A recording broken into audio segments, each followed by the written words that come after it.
So you want to make thick, crunchy, heavy dubstep drops like Kai Wachi, Space Laces, and Volpe? If that's you, thank you for clicking on this video, because in this one, I'm gonna show you how to make a drop like... Oh, God, have mercy.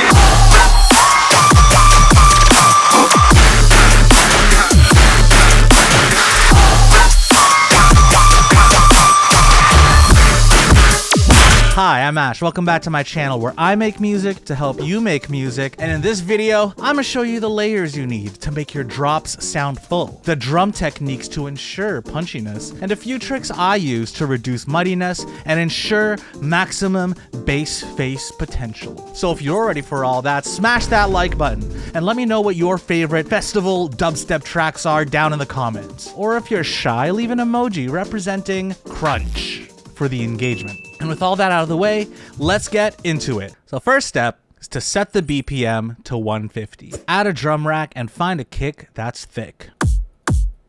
With that kick, we do a snare layered with a clap. Together they sound like...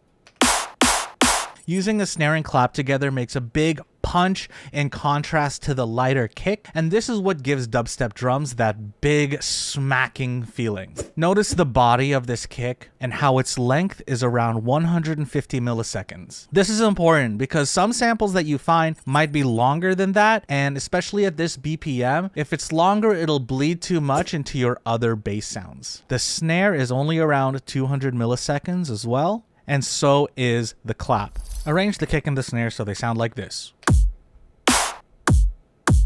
Hi-hat rhythm with strategic pauses and rolls to keep it fun. And a cymbal that sounds somewhere in between a crash and the ride to keep the beat. Few reverses. A ride bell for the second part of the drop. And some crashes, some impacts, and some white noise to fill the rest of it out.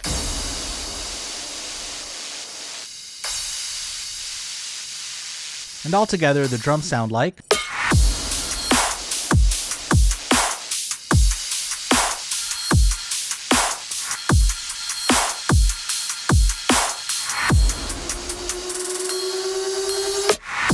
For the first lead, I use this preset. This is because I spend more time coming up with a catchy melody, because that's what people are gonna remember. Now, that's not to say sound design doesn't play a role in this, but when I made this song, I put myself on a timer. And timers are great for me to force creativity, since I tend to get lost doing sound design and end up not finishing the song. So if that sounds like you, maybe try some presets. Now, I didn't just drop it in raw and call it a day. I did have a vision in mind, and before I did any processing, the preset sounded like this.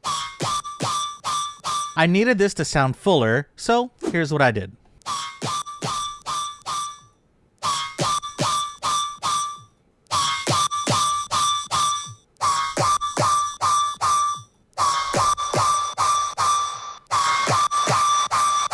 Now, another trick I do to add fullness is to create counter rhythms with stabby sounds. You can generally do this with sound design by mapping a fast envelope to the pitch or the master tuning of a synth, or if you're like me with brain rot and produce on a timer for Twitch audience's entertainment, you can also do it with a bunch of samples. This is the main one I used.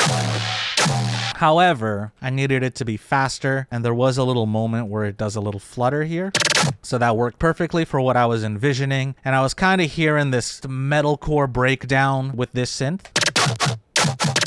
Also stabs like this, and this. And of course, if you want to be Space Laces, you gotta have a laser. So altogether, these three samples.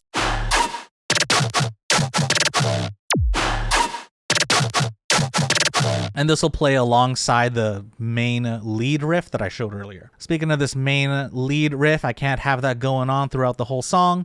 So during the second section, I switched it to a sustain bass. And this one. And also this one. All together. But I didn't like how that sounded in context either, so I processed it with all of this.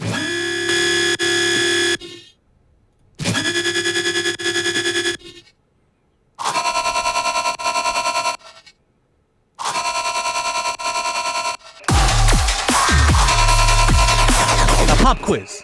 sonically, what do you notice about all of the sounds that I used? There is something about them that ensures that this song doesn't get muddy. Now, if you said low cut, you're kind of right, but that's not the main thing about them. Because despite being low cut, the majority of these sounds, they sweep through noise. That's kind of the sonic palette that they hit. Like, take a listen again.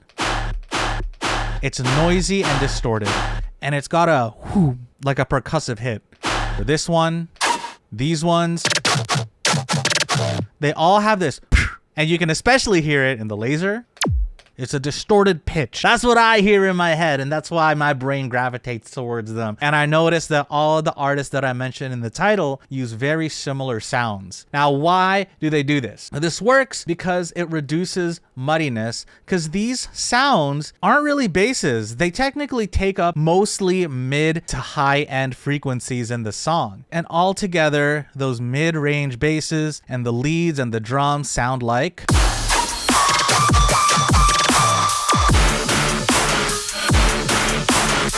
Now you might notice that it all sounds kind of thin, but deliberately choosing these sonic palettes helps keep these stacked sounds all away from where the actual thickness comes from, the bass layers. You know about DistroKid being the easiest way to send music to streaming services, but how the heck do you promote it once it's out? A great way is through curated playlists. And included with your DistroKid Ultimate membership is Playlister. It's a built-in service that connects you to the playlisters that fit your genre of music and giving access to Playlister contact info so that you can pitch to them directly. That's right. No more uploading and crossing your fingers hoping someone finds your stuff. You're a proactive musician and you want to take it seriously. This is the logical next step. So if you're an artist or label wanting to get your music added to playlists, check out DistroKid's Playlister. And if you're worried that these playlist owners are just going to get spammed by everybody, Playlister is only available to Ultimate Plan members of DistroKid, which is a relatively small group. Also, members are limited to 20 contacts per day. So try it out. Get your music heard and onto the playlists that you listen to through DistroKid, which you can also get 7% off your first year. Link is down in the doobly-doo. Thank you so much to DistroKid for sponsoring this video. Now, let's get on to Gigasub and good old sub bass. Headphones might be needed if you want to hear this. I only got 2 bass layers here. Each of these bass hits hitting the same time the kick hits. That is an arranging thing that a lot of these dubstep songs use. And with the drums, that sounds like...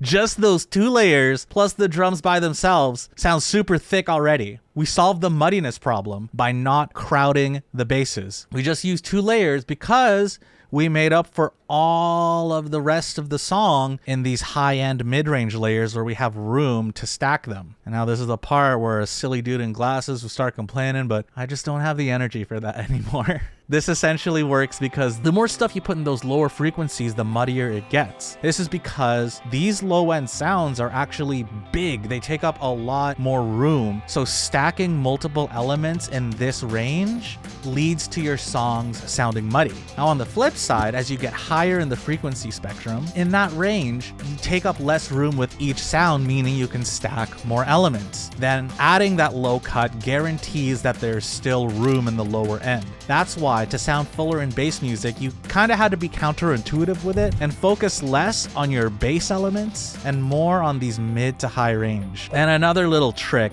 that I've been doing, because we made sure that our kick and our snare are around this 150 to 200 millisecond length, and because we're writing at 150 BPM, every time one of the kicks or one of the snares hits, I've got this sidechain curve set at 1/8 note, which is the perfect length to achieve fullness and punch from the drums, never having the drums and the snare overlap with any of your sounds. Like, even if some of them are playing at the same time, this ducker will guarantee at least the first 100 to 200 milliseconds pokes through, and that's what gives that very punchy dubstep sound. They'll just fit together much nicer. Now to tie it all together, we just need some ear candy, stuff like vocal chops, especially on the offbeat,